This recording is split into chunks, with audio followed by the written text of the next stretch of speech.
Agora a gente vai fazer mais um exemplo, né, de modelagem de sistema, né? No caso aqui é um sistema fluídico mesmo, né? O exemplo 5 ele pede para modelar e fazer a função de transferência entre a vazão de saída no nosso sistema e entrada, né? Calcular as respostas à entrada mostrada em seguida, né? E verificar vazão e altura do tanque em regime permanente, né? Então a gente tem um sisteminha hidráulico aqui com uma bomba centrífuga fornecendo uma entrada de vazão QI, né? Essa bomba está fornecendo essa vazão para um tanque aqui de armazenamento com área de seção transversal A, e o fluido ele tem uma densidade ρ aqui que é 1000 kg por metro cúbico, né? O tanque tem uma altura instantânea h de t, né?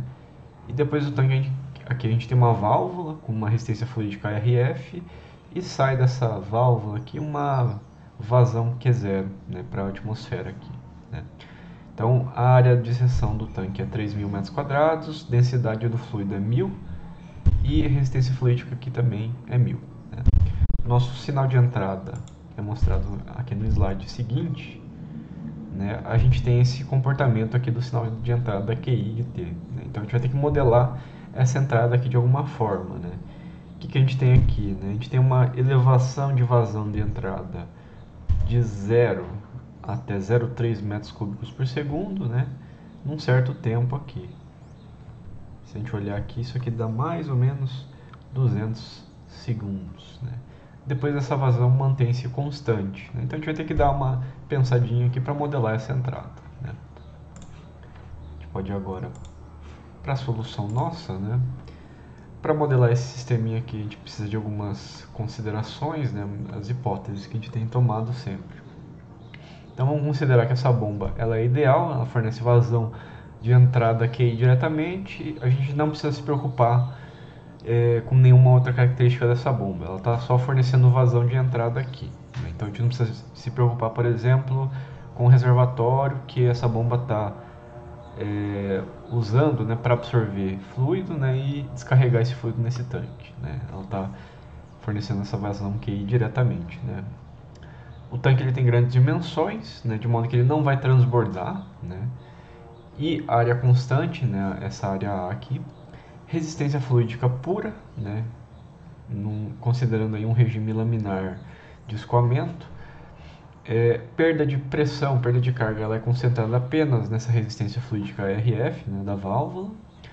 Pressão atmosférica constante em todo o nosso sistema, né, então a gente vai considerar que não tem alturas tão distintas aqui ao longo do sistema, de modo que essa pressão atmosférica, né, chamada de PATM, ela é a mesma em qualquer lugar desse sisteminha aqui. O fluido ele é incompressível, de modo que o ρ, né, ele pode ser considerado constante. A gente vai considerar ainda pequenas variações nas grandezas, né, desse sistema para poder usar os modelinhos lineares. E mais uma coisinha aqui que faltou, né? Vamos considerar as condições iniciais como sendo nulas para a gente poder, né, extrair um modelinho aí de função de transferência desse sistema para poder trabalhar com ele com a nossa entrada, né? Então, para modelar esse sistema, a gente usa as leis e os elementos aí de sistemas hidráulicos, né? O primeiro elemento que a gente pode modelar aqui é o nosso tanque, né? O tanque ele está recebendo vazão aqui da bomba centrífuga, né, que é chamada aqui de QI. Esse tanque tem uma altura instantânea H de T, tá? E vai sair do tanque uma vazão Q0, né, que aí vai passar na nossa resistência fluídica e vai ser descarregado na atmosfera. Então esse Q0 não necessariamente é igual a QI, porque o tanque ele pode variar seu volume aqui, né? Então isso afeta a conservação de massa. A gente pode fechar então um volume de controle em torno desse volume do tanque, né? Então estou desenhando aqui a nossa superfície de controle para delimitar isso, e a gente aplica a conservação de massa nesse sistema. Como o nosso fluido ele é incompressível, pelo menos na nossa consideração, a gente pode usar essa conservação de massa no formato mais simples em função de fluxo volumétrico, né? Então, somatório das vazões de entrada menos somatório das vazões de saída é igual a derivada do volume de controle, tá? Ao longo do tempo. Então, a gente tem QI entrando, Q0 saindo, né? QI menos Q0, então, é igual à taxa de variação do volume, né? É o que está sendo acumulado aqui em termos de volume ao longo do tempo. O volume do tanque pode ser dado por área de seção transversal, que é constante, vezes H de T, né? Por isso que é importante que a área seja constante, né? Do contrário, a gente teria que computar esse volume como uma área variando ao longo do tempo, vezes uma altura variando ao longo do tempo, né? Isso pode acontecer em alguns casos, né? Mas não é o caso aqui no nosso exemplo, onde essa área é constante. Então, a gente tem simplesmente A saindo da derivada vezes dH dt, derivada da altura ao longo do tempo. Então, nossa altura aqui é um tipo de variável de saída, e o Q0, a vazão de saída, também é uma variável de saída, né? Vamos reordenar essa equação e a gente tem a dH dt mais Q0, né, igual a QI, que é a nossa variável de entrada, que é a vazão da bomba. Então, eu chamei isso aqui de equação 1. A gente pode passar agora a modelar, né, nossa resistência fluídica, né? Então, a resistência fluídica está logo depois do nosso tanque, e depois da resistência fluídica a gente tem uma tubulação que é descarregada para a atmosfera, né? Então, lembrando a expressão da resistência fluídica, né, ΔP RF vezes Q aqui, né? E eu desenhei aqui a nossa resistência RF. Antes da resistência a gente tem o tanque, né? Então, a pressão aqui antes da resistência fluídica vai ser o quê? A pressão no fundo do nosso tanque, da nossa capacitância fluídica aqui. Então, a pressão lá vai ser o quê?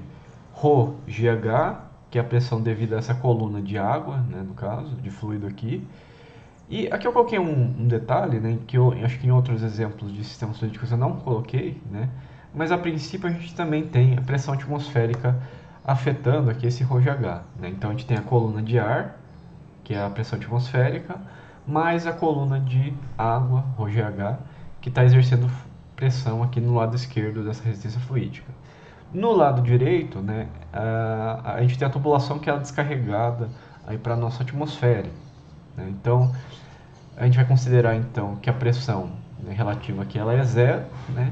A única pressão que tem ali no lado direito da resistência fluídica é a própria pressão atmosférica, tá? Num outro exemplo de sistema fluídico eu não coloquei isso, tá? Mas não tem muita importância, que vocês vão ver agora em seguida aqui, né? Então, aplicando a equação de resistência fluídica, né, ΔP igual a RF vezes Q, a gente tem ρGH mais PATM no lado esquerdo, menos 0 mais PATM no lado direito. Então, você já vê que esse PATM aqui vai sumir da nossa equaçãozinha, né? Então, a gente tem simplesmente ρGH igual a RFQ0, né? Eu só vou rearranjar esses dois termos aqui, né? Eu passei o ρGH para o lado direito da equação aqui, a gente tem menos ρGH mais RFQ0, isso igual a zero, né? Então, a gente tem duas equaçõezinhas aqui para computar nosso sistema nesse caso, tá? Então, notem que pressão atmosférica aqui não faz muita diferença, porque essa pressão ela é igual aqui em todo o nosso sistema, pelo menos como a gente está considerando aqui. Digamos que o tanque, né, ele fosse muito, muito alto, né, ou tivesse num nível muito diferente da tubulação de descarga aqui, né? Nesses casos pode ser que a pressão atmosférica tenha uma variação aí, importante, né? Então talvez isso precisaria ser levado em conta, né? Mas aqui não é o caso, né? A gente pode considerar só o ρGH diretamente. Então, a gente pode fazer a transformada de Laplace daquelas duas equações, 1 em 2, né? E a gente vai ter menos ρGH de S mais RFQ0 de S igual a zero, que é aquela segunda equação, na verdade. AS H de S mais Q0 de S igual a Q de S, né? Então, lembrando, né, a gente está usando o teorema de derivação aqui, considerando condições iniciais nulas, né? Então, as derivadas viram multiplicações por S aqui, basicamente, né? Nesse problema aqui, a gente tem alguns valores, né, de coeficientes do nosso sistema. Então, a gente tem a área de seção transversal do tanque, a gente tem a resistência fluídica, densidade, e a gente tem a aceleração gravitacional aqui do nosso problema. Então, eu vou pegar essa equaçãozinha aqui e transformar ela para a forma matricial, né?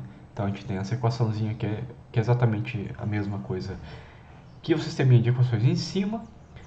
E a gente pode resolver nosso sisteminha para achar as funções de transferência, né? Você pode usar tanto a regra de Cramer, né? Como fazer a inversa daquela matriz, né, para achar as FTs, né? Tanto faz. Aí o procedimento eu estou fazendo aqui via Cramer, que normalmente é mais simples de fazer na mão, se você quiser repetir esse procedimento, né? Então, como que funciona a Cramer, né? Você faz o determinante da matriz com a coluna respectiva àquela saída que você quer isolar, trocada, né, pelo vetor aqui de entradas, que está ao lado direito aqui na nossa equação.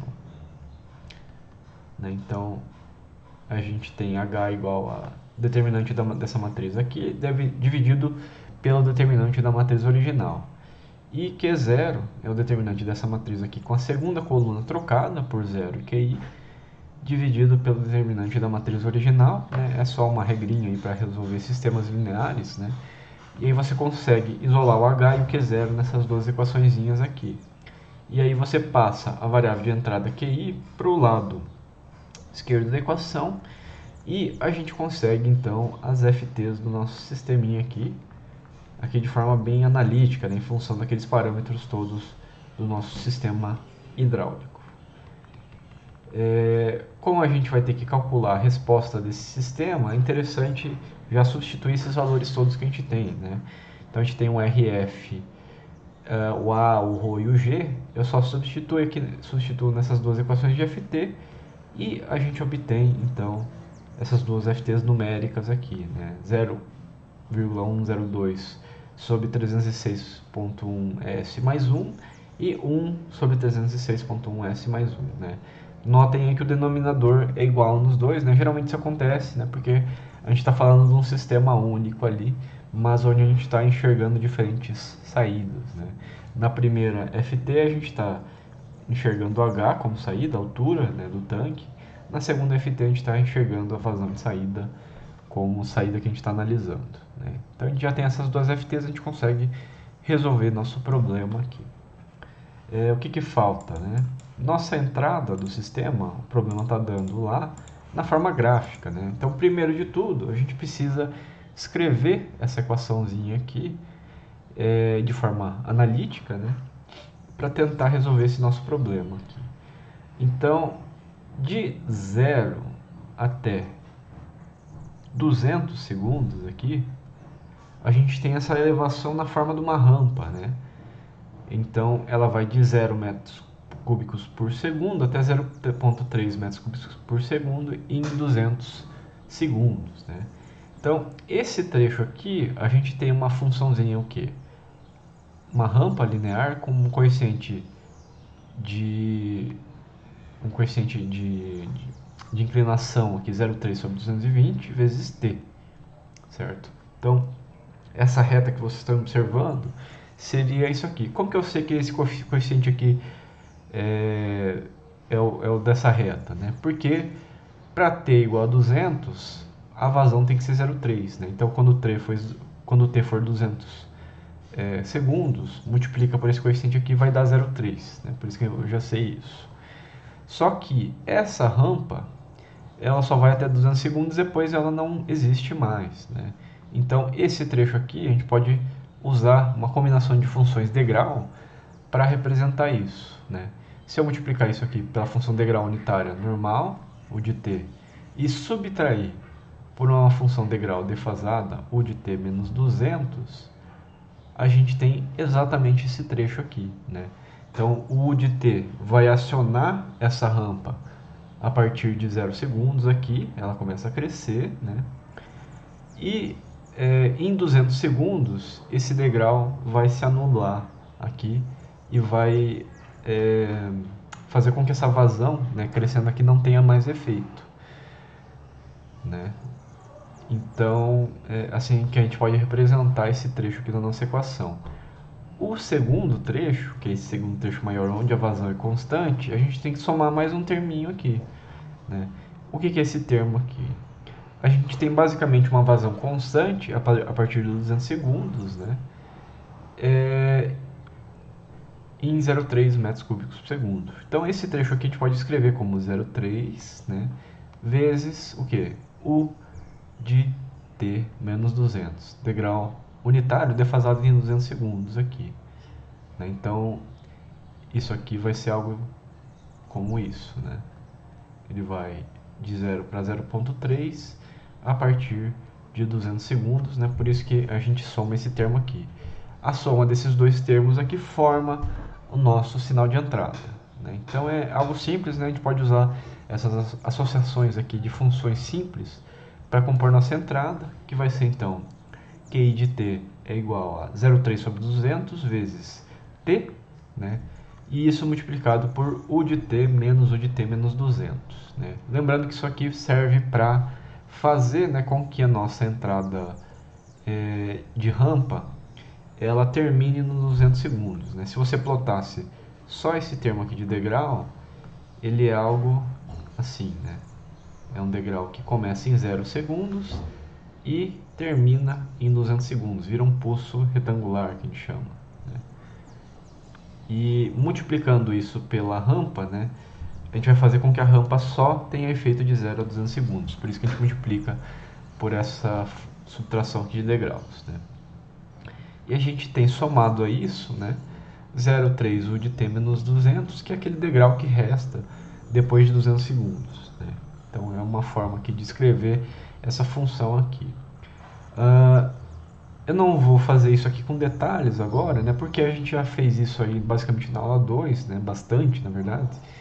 Mas você pode fazer a transformada de Laplace dessa função de t, né, usando aí as tabelinhas que a gente tem utilizado para Laplace, né? Então não vou fazer isso, mas é algo simples de se fazer, é só analisar a resposta aqui, né, usando o teorema de...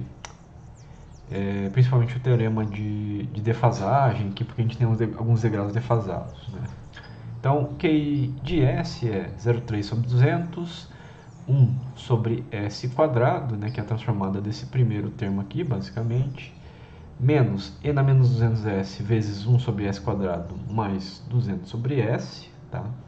Que é a transformada da multiplicação de 0,3t por menos u t menos 200, né? E isso aqui soma com 0,3 e na menos 200s sobre s, aqui, que é a transformada de Laplace desse último termo aqui. Essas exponenciais que vocês estão vendo, de menos 200s, são devidas ao teorema, né, de defasagem, né, que a gente viu lá na aula 02. Né? Se você não está se lembrando disso, dá uma olhada em alguns vídeos anteriores, né, que a gente fala disso, até a gente exemplifica em alguns casos desses. Né? Então é um teorema muito interessante aí para a gente representar algumas entradas mais complexas aqui, como a gente está fazendo. Então, se a gente quiser resolver esse sisteminha, né, a gente já representou o sinal de entrada. Aqui eu quebrei esse sinal de entrada um pouquinho diferente para facilitar a nossa análise, tá?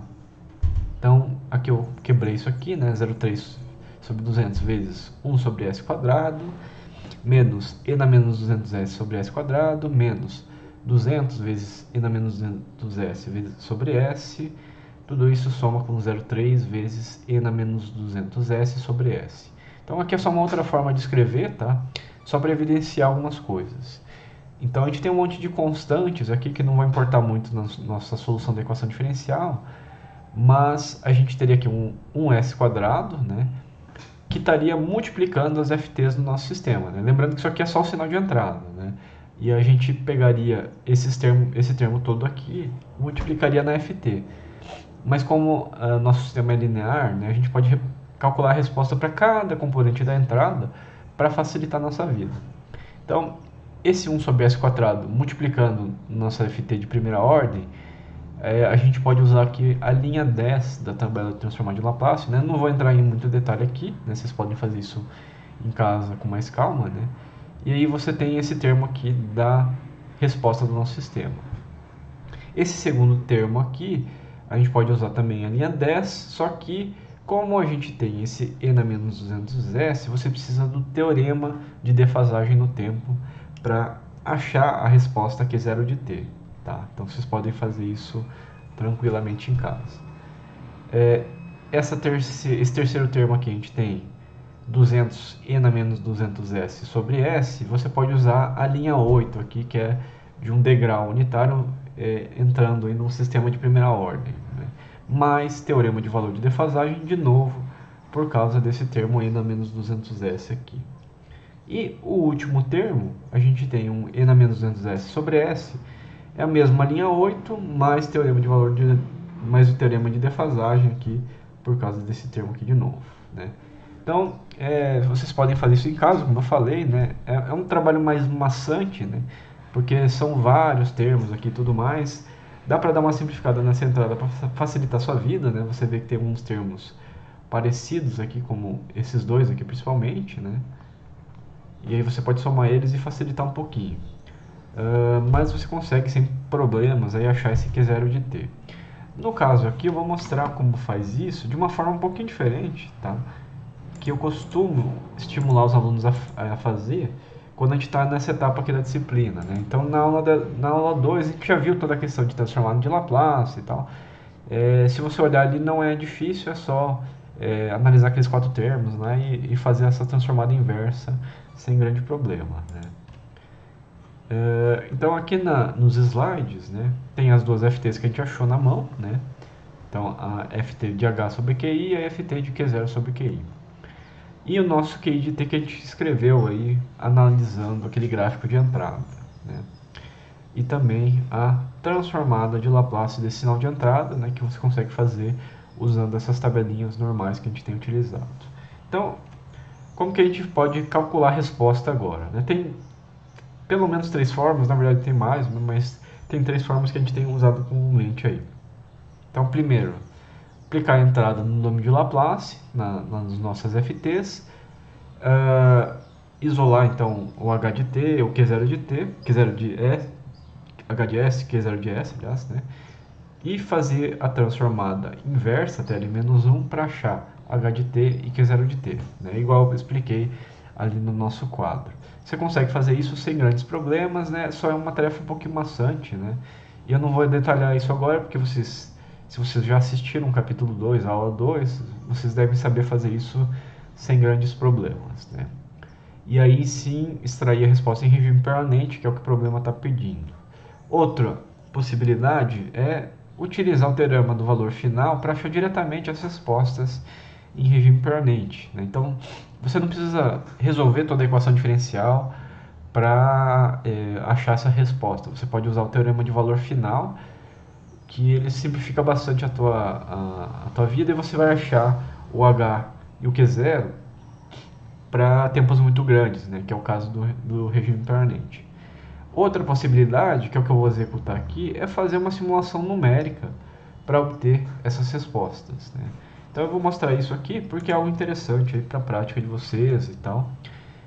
E é algo fácil de se fazer, né? Tem várias ferramentas que vocês podem utilizar para isso. No caso aqui eu vou mostrar como que isso é feito usando softwares Octave ou o MATLAB, né? O Octave é um software gratuito, né? O MATLAB já é pago, né? Você precisa ter essa licença disponível aí na sua instituição ou pessoalmente para fazer. Eu estou fazendo isso com o Octave, né? Dá para fazer sem problema. Os códigos são praticamente iguais. A única coisa no Octave aqui que eu não está mostrando, possivelmente você vai ter que fazer um carregamento da biblioteca de controle do Octave, tá? Então, para fazer isso, você pode fazer um pkg load control antes de executar essas linhas de comando que eu estou colocando aqui. Então, só explicar rapidamente, né? Provavelmente você já usou alguma dessas ferramentas, né? Mas no Octave lá eu estou declarando a área de seção transversal de 3000, a densidade ρ, 1000 aqui, o G que é 9,81, estou declarando aqui o RF, né, resistência fluídica, que é 1000 também. Declarei as funções de transferência aqui do nosso problema, tá? Então, RF sobre ρg, né? ARF sobre ρg vezes S mais 1, e a FT do Q0 sobre QI, né? 1 sobre aquele mesmo denominador, tá? se você não fez isso antes, tá? Antes dessas duas linhas aqui é importante nessas duas ferramentas declarar essa variável s, né, que é s igual a tf de aspas simples s aqui. Então, tanto no Octave quanto no MATLAB você precisa declarar essa variável s para poder utilizar ela nessas expressões aqui do MATLAB ou do Octave. Tá? Então, declaro aqui os dados de simulação, né? O passo de tempo para simulação, eu usei um 0.1 aqui, você pode usar menos, se quiser, né? Em geral, quanto menor esse valor, né? Melhor vai ser a discretização do teu método, né? Então, dependendo do problema que você estiver analisando, talvez você tenha que usar um DT maior ou menor. Normalmente o Octave ele vai te avisar disso, né? Se você usar um valor muito grande, o erro na resolução da equação diferencial é muito grande, tá? Vou simular aqui 3.000 segundos, que é o tempo que ele estava mostrando o sinal de entrada, tá? E aqui eu estou gerando o nosso QI de t, nosso sinal de entrada. Para isso, eu estou declarando aqui esse U de t, que é uma função degrau unitário, né? Degrau de Heaviside normal. E aqui eu estou declarando a função U de t menos 200, né? Que é aquela função degrau defasada lá. Então, eu declaro da mesma forma que o de t, só que aí eu adiciono alguns zeros, né? Por isso que eu tenho essa terceira linha aqui, para fazer com que o degrau comece a partir apenas de 200 segundos. Tá? Então, tem uma rotinazinha aqui, eu não vou entrar muito a fundo, né? Isso vocês podem fazer e olhar com mais calma em casa também. E a função de vazão de entrada QI, né? A gente escreve aqui da mesma forma que eu coloquei ali nos slides, né? Então 0,3 sobre 200 vezes t, tudo isso vezes u de t menos 200 mais 0,3 vezes u de t menos 200. Então aqui é o sinal de entrada no domínio do tempo diretamente, né? E aqui eu estou fazendo a simulação. Para fazer essa simulação a gente usa uma função do Octave chamada lsim, né, que vai receber primeiro a ft do nosso sistema, sinal de entrada e o vetor de tempo correspondente a esse sinal de entrada, né? Então eu uso a ft h sobre qi para achar o h de t e eu uso a ft de q0 sobre qi para achar o q0 de t, né? Faço simulação aqui e aqui são apenas alguns plots para mostrar os gráficos ao longo do tempo aqui e a gente entender como que esse QI, como que o H de t e o Q0 se comportam. No caso aqui eu estou plotando também a variável de entrada só para a gente dar uma olhada, né? Mas é basicamente aquele gráfico que eu mostrei para vocês antes no enunciado do problema. Então tem os plots aqui, né? Esse line width é para regular a espessura, né? Grid minor é para colocar um grid, né? Uma malha aí no gráfico, né? Box off é só para tirar a caixinha aqui dos gráficos, né? São umas coisas mais cosméticas aí. E aí eu estou declarando os vetores, os eixos x e y, né? Só para deixar o gráfico mais apresentável, né? Então eu faço isso aqui nos dois casos para mostrar variável de entrada, h e q0, né? Coisa simples aqui. Quando você plotar isso, você vai ver esses dois gráficos aqui. Então aqui é a nossa altura do tanque, né, primeiro gráfico, e o segundo gráfico é a vazão. Opa.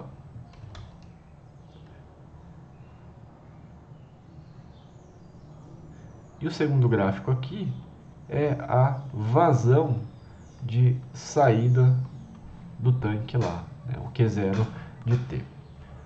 O que a gente observa aqui, né? Lembrando que nossa entrada era uma rampa lá, que a gente aplicava até 200 segundos, né? Que seria mais ou menos aqui. Essa rampa ela ia crescendo e aí depois a gente mantinha uma entrada constante ao longo do tempo aqui, né? Só para lembrar disso. Então, o que a gente vê com as variáveis de saída aqui, né? O h de t ele começa a crescer aqui em 0, né? E aí ele passa a tender a estabilizar numa certa altura aqui, né? O comportamento da vazão de saída é similar também, né? Então ele começa a crescer a vazão aqui e aí tende a estabilizar num certo valor aqui, tá?